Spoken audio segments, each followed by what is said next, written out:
৩ বছর পর হজ পালন করে এক বুক পবিত্রতা নিয়ে দেশে ফিরছিলেন জুবায়ের। কিন্তু স্টেশনে পা রাখতেই তার দেখা হলো এক পরমা সুন্দরী হিন্দু যুবতীর সাথে।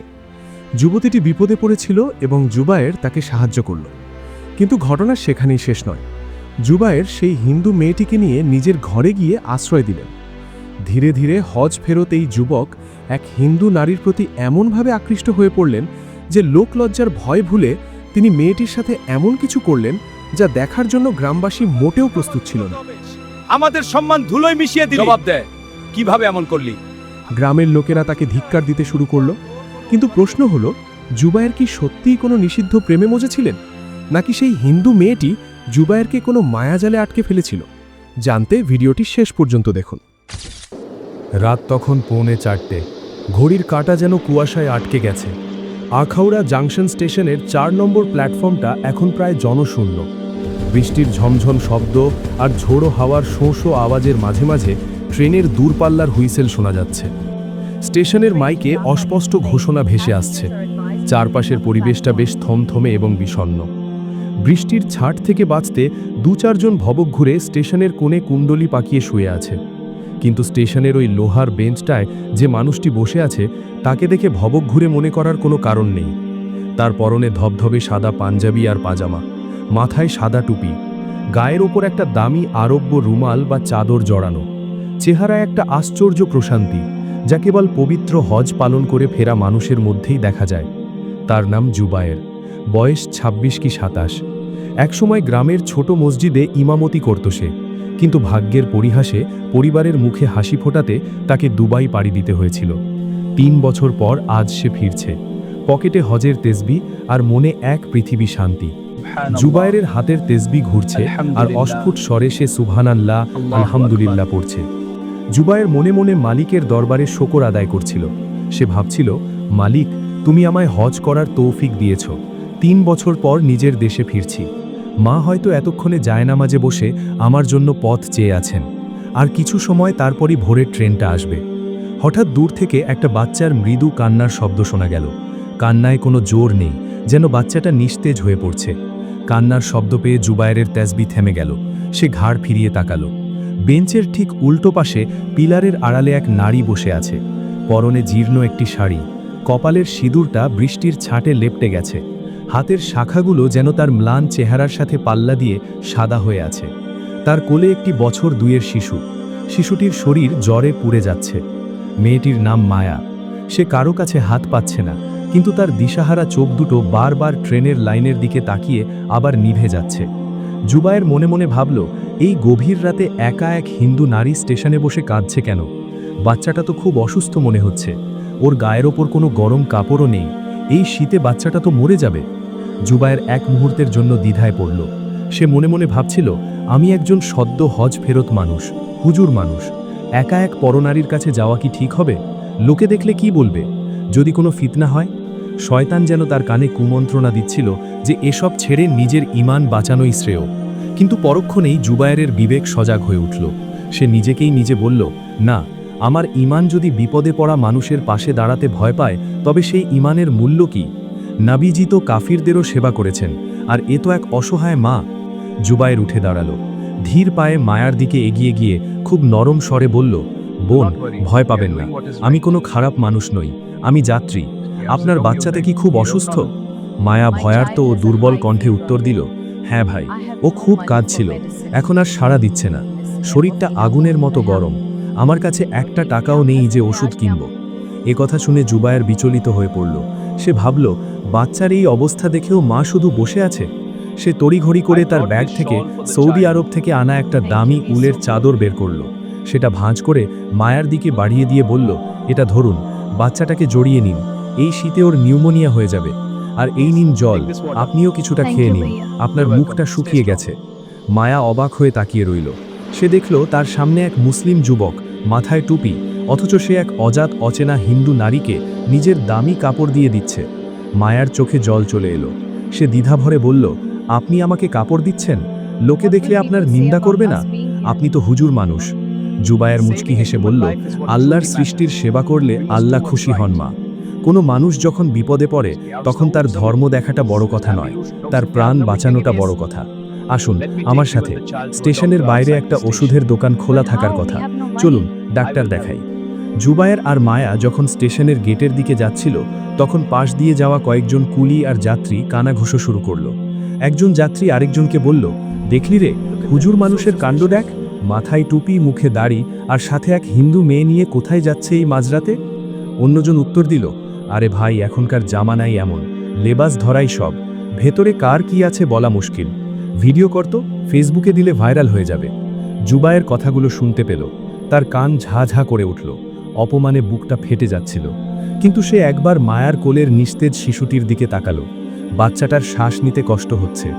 জুবায়ের দৃঢ় কণ্ঠে মায়াকে বলল, মায়া দিদি, আপনি মাথা নিচু করবেন না, আপনি আপনার ভাইয়ের সাথে আছেন। লোকে যা খুশি বলুক, আল্লাহ দেখছেন, আমাদের আগে এই বাচ্চার প্রাণ বাঁচাতে হবে।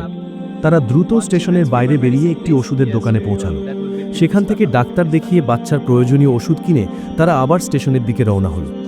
মায়া কিছুটা ধাতস্থ হয়ে তার জীবনের গল্প বলতে শুরু করল। সে জানালো তার স্বামী সুধীর মালয়েশিয়ায় কাজ করত এবং গত মাসে এক দুর্ঘটনায় মারা গেছে। সে যাওয়ার আগে ব্যাংকে কিছু টাকা জমিয়েছিল তাদের ছেলের ভবিষ্যতের জন্য। কিন্তু মায়ার ভাসুর খুব ধুরন্ধর লোক। সুধীর সরল বিশ্বাসে তাকে ব্যাংকের নমিনি করে দিয়েছিল। সুধীর মারা যাওয়ার পর ভাসুর মায়াকে আর তার ছেলেকে ঘর থেকে বের করে দিয়েছে।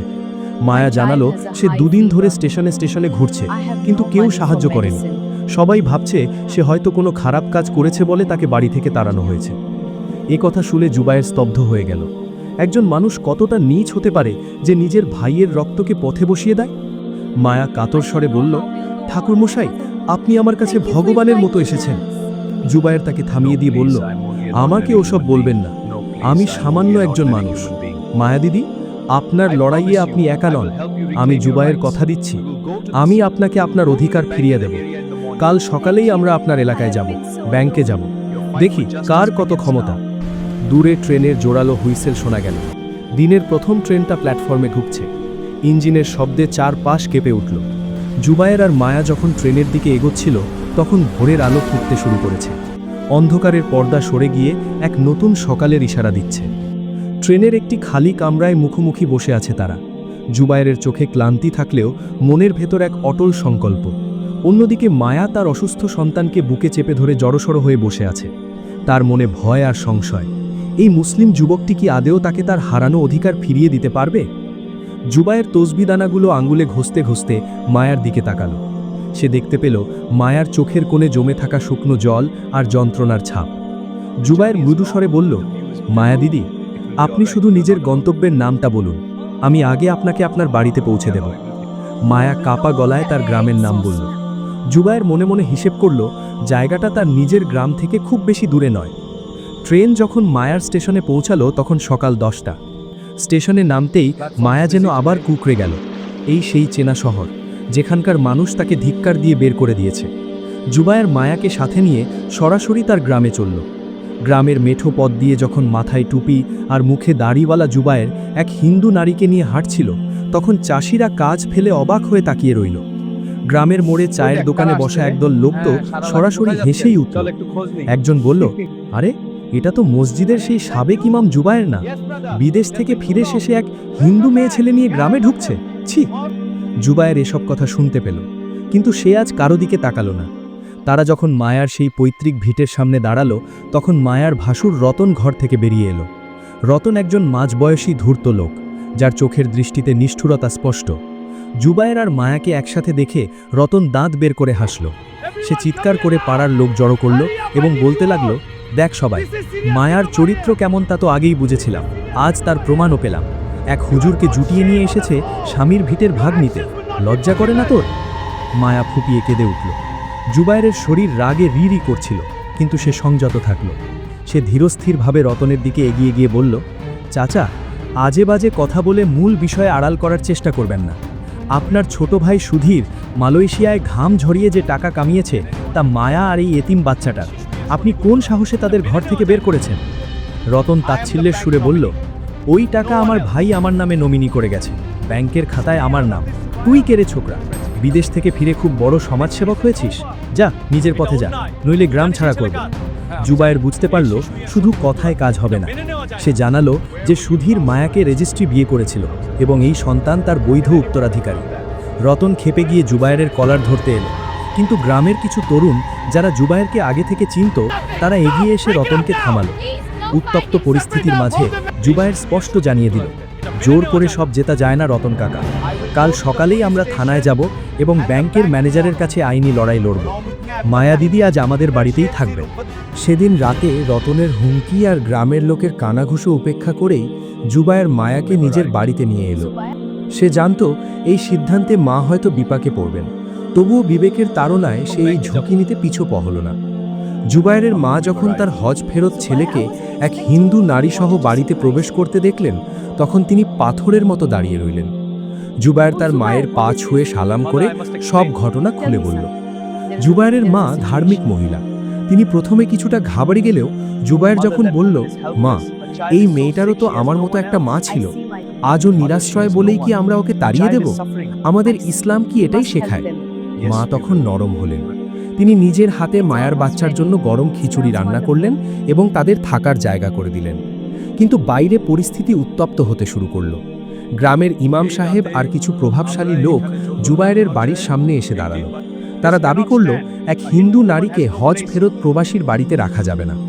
জুবায়ের ঘর থেকে বেরিয়ে এসে শান্তভাবে বলল, হুজুর, পবিত্রতা কি মানুষের অন্তরে নাকি তার বেশভূষায়? এই মেয়েটি যদি আজ মরে যেত তবে কি আমাদের গ্রামের পবিত্রতা রক্ষা হতো? আমি শুধু আল্লাহর এক বান্দাকে সাহায্য করছি। আপনারা যদি একে পাপ মনে করেন তবে আমি সেই পাপের ভাগ নিতে রাজি।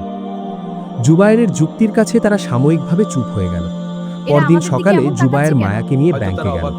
রতন আগে থেকেই সেখানে গিয়ে ম্যানেজারকে টাকা দিয়ে হাত করার চেষ্টা করেছিল, কিন্তু জুবায়ের দমে যাওয়ার পাত্র নয়। সে তার পরিচিত এক আইনজীবীর সাথে ফোনে কথা বলে ম্যানেজারকে আইনের মারপ্যাচ বোঝাতে শুরু করল। সে দাবি করল যদি উত্তরাধিকারী সার্টিফিকেট দাখিল করা হয় তবে নমিনি কিছুই করতে পারবে না। জুবায়েরের দৃঢ়তা দেখে ম্যানেজার অবশেষে নত স্বীকার করতে বাধ্য হলেন। ব্যাংক থেকে বের হওয়ার সময় রতন আর তার গুন্ডারা জুবায়েরকে ঘিরে ধরল। তারা শাসিয়ে দিল যদি জুবায়ের এই মামলা থেকে সরে না দাঁড়ায় তবে তাকে প্রাণে মেরে ফেলা হবে। জুবায়ের মুচকি হেসে বলল, যার হায়াত মউত আল্লাহর হাতে, তাকে মরার ভয় দেখিয়ে লাভ নেই। বিকেলে বাড়ির উঠোনে যখন সালিশ বসল, মাতব্বররা বললেন, জুবায়ের, তুমি হজ করে এসেছো, তুমি কি বোঝো না এক বিধবা হিন্দু নারীকে ঘরে রাখা অধর্ম? জুবায়ের তখন কোরআন শরীফের একটি আয়াতের অনুবাদ পড়ে শোনালেন। তিনি বললেন, আমাদের ধর্ম শেখায় আর্তের সেবা করা। মায়া দিদির কোনো অপরাধ নেই, অপরাধ আপনাদের যারা তার ঘর কেড়ে নিয়েছে। আমি যদি আজ তাকে রাস্তায় ফেলে দিই তবে কাল আমি কোন মুখে আল্লাহর সামনে দাঁড়াবো? জুবায়েরের মা ঘর থেকে বেরিয়ে এসে পাশে দাঁড়ালেন। তিনি বললেন, আমি আমার ছেলেকে হজ করতে পাঠিয়েছিলাম ঈমান মজবুত করতে, আর সে আজ সেই ঈমানের প্রমাণ দিচ্ছে। মায়া আমার মেয়ের মতো থাকবে। ঠিক সেই সময়ে থানার ওসি সাহেব সেখানে হাজির হলেন। রতন যে জালিয়াতি করে নমিনি হয়েছিল এবং মায়াকে মারার হুমকি দিয়েছিল তার সব প্রমাণ পুলিশের হাতে চলে এলো। পুলিশ রতনকে গ্রেপ্তার করল। এর কয়েকদিন পর সুধীরের জমানো টাকা মায়ার নামে ট্রাস্ট হয়ে গেল। মায়া তার হারানো ভিটে ফিরে পেল। কিন্তু মায়ার মনে তখন এক অন্যরকম ঝড় বইছে। সে গত কয়েকদিনে দেখেছে যে জুবায়েরকে সে পর ভাবত, যে মুসলিম ধর্মকে সে ভয় পেত, সেই ধর্মের মানুষগুলোই তার সম্মান আর জীবনের রক্ষাকর্তা হয়েছে। মায়া একদিন বিকেলে জুবায়েরের কাছে গিয়ে বলল, ভাইয়া, আমি আমার টাকা পেয়েছি, ঘর পেয়েছি, কিন্তু আমার মনের ভেতর এক অদ্ভুত শান্তি কাজ করছে।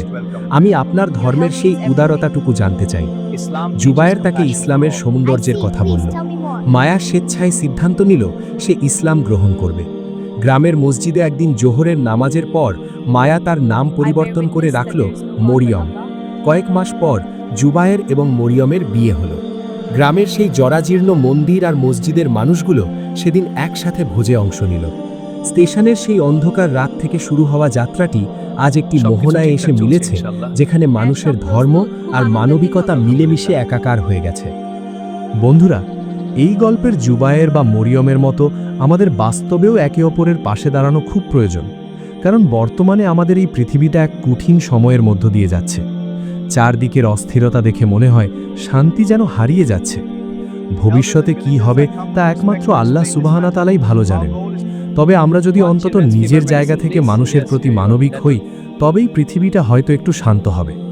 গল্পটি ভালো লাগলে লাইক দিয়ে আমাদের পাশেই থাকুন, আর সাবস্ক্রাইব করে পরবর্তী গল্পের জন্য অপেক্ষা করুন। সবাই নিরাপদে থাকুন।